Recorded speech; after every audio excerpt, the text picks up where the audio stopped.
Non state actor ही संज्ञा हल्ली चर्चेमध्ये असते. असे व्यक्ती व गट जे स्टेटच्या म्हणजे सरकारच्या नियंत्रणाबाहेर आहेत. ते अगदीच वाईटच असं नव्हे. काही धार्मिक गट असतात, अगदी बहुराष्ट्रीय कंपन्या असतात किंवा NGO असतात, नॉन गव्हर्नमेंटल ऑर्गनायझेशन.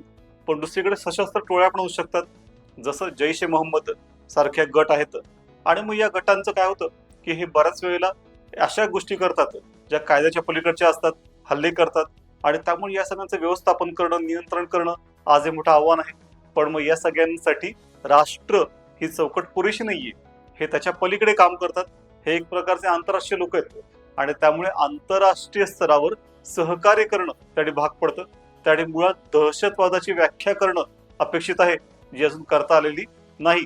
आणि त्यामुळे या सगळ्यावर जर आपण काम केलं तर मग नॉन स्टेट ऍक्टर हे आपल्या कंट्रोलमध्ये असेल.